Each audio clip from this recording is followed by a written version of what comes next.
This week on Pole House Black Pot Weekend Getaways, we're becoming shepherds on our front porch. Shepherd's pie is on the menu. That's right. Stick around, we'll be right back.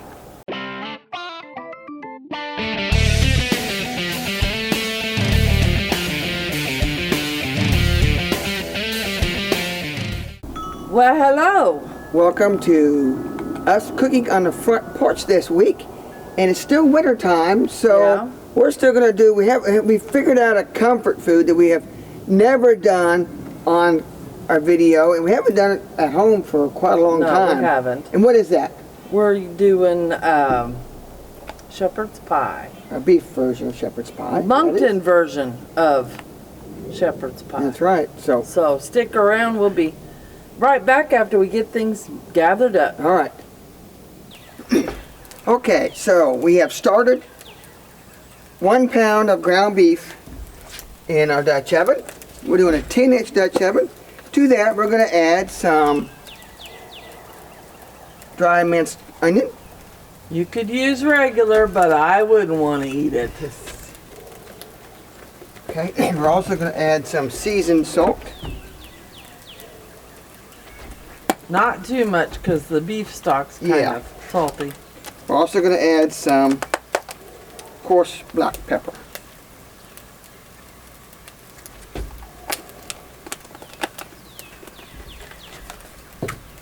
Gonna give that a stir. This is gonna come together pretty fast, especially since we cheated and we already had leftover mashed potatoes from last night. Angel made some real yummy venison Fried steaks. yeah. So we have plenty leftover mashed potatoes, so we're gonna use them for the topping for this shepherd's pie. And also for the thickening. Yeah, Angel thought of this great idea because we haven't really made this ourselves, so we thought we'd just make up our own recipe, and that's what we're going to do today. Well, we're always looking for recipes for my Auntie Suzanne. This is almost brown. Now this is going to be kind of a neat because it's a one-pot dish, so we do not have to worry about draining and transferring. Dutch oven's already going to be hot, and we're using our trusty method of frying on top of our flue again today. See, look at that. Works great to conserve energy. And it's not doing anything but sitting here heating up anyway. You know what this reminds me of? What's Something that? they missed at the Bushcrafters thing that we went to last week. What's that? A rocket stove. Oh, yeah. It's kind of like a rocket stove. They were gonna do a homemade rocket stove, and the guy was sick though. So we're doing a little bit of Worcestershire sauce, for a little bit of extra flavor. And then when stir that in. But yeah, my thought was originally to make a little bit of a roux, to make gravy. And then Angel had even a better idea. And that is that we're going to add part of our mashed potatoes. So we're going to do that, get that stirred in. Okay. And no, I didn't make that many. I made some more today too. Potatoes, and you can use one trick that I've seen a lot of people use. My mom does it quite a bit for like potato soup or anything like that, and we've done that. For easy potato soup, you can actually use some potato buds instead of flour for a thickening agent, especially if you're like our Angel's Aunt Suzanne who can't have any flour. So, okay, now that's stirred in. Now, to make the gravy, we're going to add some chicken broth. Not chicken. Oh, excuse me. We're doing broth. Beef broth. Yeah. I think we probably need all of it, don't you? Yeah, I think so. You're the one fixing it. I don't know. This was a cup of beef broth. Now we're fixing this just for two because this has vegetables in it, and our lovely Leslie will not eat very many vegetables. Okay. I think you're going to need a few more mashed taters. You think so? Yep. We'll do that. That'll do it. We're also going to add just a little bit for some creaminess, a little bit of milk.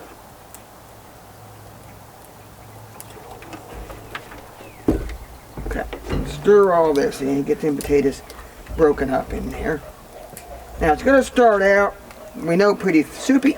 Hopefully it'll thicken up. It won't be too soupy when we get done baking this. Let it cook along a few minutes. The charcoal's not ready yet anyway, so we might as well just let this cook. I'd go ahead and put your veggies in there. We can go to our veggies in there. Okay. Okay. We bought 1 pound bag of frozen mixed vegetables. This one actually, I was going to get the peas and carrot combo, but I didn't find that. So we found this one. This has carrots, corn, green beans, peas, and some lima beans. And if you have extra leftover vegetables and you want to, you could save them in the freezer and then get them out later. And yeah, yeah. And if you wanted to, you could do canned. It wouldn't hurt anything. But we kind of like the flavor of the frozen. A lot of the frozen ones a little bit better. Now this reminds me of something else you've done on this channel. What's that? Chicken pot pie. Well, yeah. We use a thing of the frozen mixed vegetables in there too, and I think we did some diced up frozen potatoes to go with it. And that's a one-pot meal too. One pot. Yep. Okay, we did everything that's on that part. Oh, I didn't add some minced garlic. I was going to add some minced garlic in there. Put a little bit of zip. Okay. I meant to do that when the meat was frying, but that's all right. It'll mix in good and it'll make a good added flavor in there. Okay. Now, won't be long. We want to be ready, so when the charcoal is ready, we're going to be cooking. So, I think it's going to like enough gravy, don't you? Yep, it's going to be just perfect. We'll find out. Okay, getting kind of hot probably, so up on top of there, so let me get my gloves out. Are your briquettes ready? Oh, they're getting close. So that means we got to get this thing finished up. Looky there. Next step. Layer on our mashed potatoes. I'd just spoon them on there. That's what I'm going to do.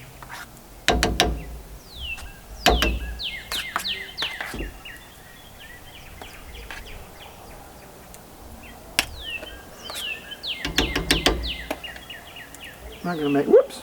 Here I am making yeah, you're making a mess on your Dutch oven. That's right. Actually, Mom, this is your Dutch oven. Let's keep adding this in there.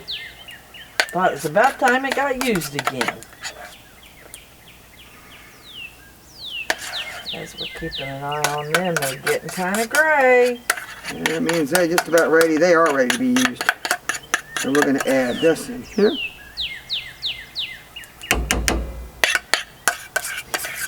Okay. Okay. Okay. So we're using some Colby Jack cheese. You can use whatever kind you like, I presume. This is that would be good on here. We got a whole 2-cup package, but I don't think we're going to probably use all of it. We don't need it swimming in cheese. And we're going to do something different, aren't we? Well, this is your idea, and I had the cheesy idea. You had the cheesy idea. You had this other idea, so we're going to do both. Why not? It's our recipe. We can do what we want, can't we? I may not like onions, but there's certain things I do like. And those French's onions are just... And if you've never had French's onions, but you've had that homemade or that classic green bean casserole, you've had French onions most of the time. This is the classic topping for green bean casserole. Now, as I've noticed, I don't want to get the top burnt, and we're getting pretty close to the top of this Dutch oven because we use a shallow one. We're going to make sure it kind of goes down in just a little bit. Give it a little bit of head space. Okay. Them are totally ready. Okay, them are ready. All right. We're going to put the lid on. Okay. And now this part of the table is already preheated. So I'm going to go ahead and put it over there. And let's see, get my gloves on so this stuff gets hot. Now we're going to treat this like a regular baked item. So we're going to put 1/3, 2/3. So that only gives us about 9 on the bottom. The rest on top. We're going to use, actually I used probably more than we needed because I was thinking of a deep Dutch oven, not a shallow when I did this. It's okay. Put this 9 on the bottom.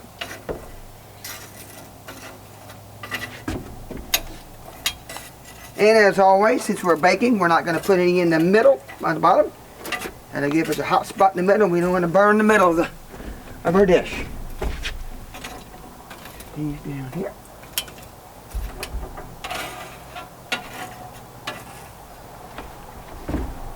And on top, we'll do a standard ring. Now, everything inside is pretty much cooked. So, it's not going to make any problem if we just get her done pretty quick. We know that inside is everything's going to need to be heated up, right? And yeah. Maybe get the cheese melted and okay, nice have ring on top. Everything cooked together. Yeah, everything got to simmer together and get heated up thoroughly and thicken that gravy up a little bit. Okay, so how long do you think it'll take to cook? I think at the most is 30 minutes. We'll probably figure 30 minutes per time. So we're going ahead and it's probably not highly important that we rotate, but we are going to try to even cook on the top, and maybe that cheese might start browning. So we're probably just going to go ahead and rotate it anyway. So we'll get it cooking and rotate it a couple times, and in 30 minutes, hopefully we'll have supper ready. If you're baking in your Dutch oven, you need to rotate your Dutch oven a third of a turn one direction. And then you turn your lid 1/3 turn in the opposite direction. That will keep an even cooking surface throughout the whole cooking process.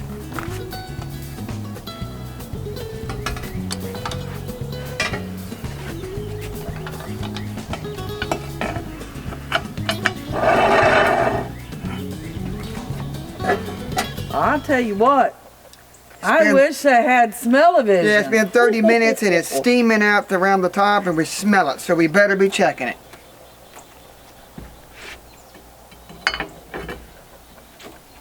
Ready? Mm-hmm. Oh my, look at that. Beautiful. Why don't you set that down? Now, you looked up some history on shepherd's pies. We dish this up. They've kind of used it in conjunction with cottage pie. And what nationality is it? I think it was from, what town did I say it was from? Edinburgh. Edinburgh. And it looks like it's maybe a little thin, but I think it'll probably set up if we let it sit a minute. But that was from the 1850, something like that. Well, and you had one that was 1809 or something like that. When they talked about the cottage pie, which is kind of the same, it was back in the 1700s. I'm hoping that us talking about this will give it a chance to cool off. They talked about it as basically being a meat pie. A lot of times it was even sliced mutton, a lot of times, but usually not ground or chopped like we had here. And then it is covered with some type of a gravy. Sometimes one of them had an onion gravy, and then mashed potatoes on top. And a lot of times it was a leftover, because you would have Sunday meal, a roast or something like that, and that leftover meat, and probably some leftover potatoes, they would go back on a weeknight meal. They could throw all together in one pot meal, bake it, and have a nice, quick, easy meal during the week. So yeah, it was really easy, especially as this is a good meal for leftovers. You know, like leftover meat that you've got. You can put whatever meat you wanted to, or leftover vegetables. Yeah, the vegetable and the mashed we're potatoes. hoping it's cooled enough because it smells dang good. It does. And French fried onions really make a good smell one. Mm-hmm. Mm. And we did good. I think we did too. Mm. It's a good dish. Yes, it is. Yes. So, I guess that about does it for this weekend getaway. This is great. You all need to try this. Oh, yeah. If you like this video, give us a thumbs up, which is a like. Share us on Facebook or Instagram or X or whatever you're WhatsApp or whatever it is. We'll see you next week. All right, thanks a lot for watching. Bye, everybody.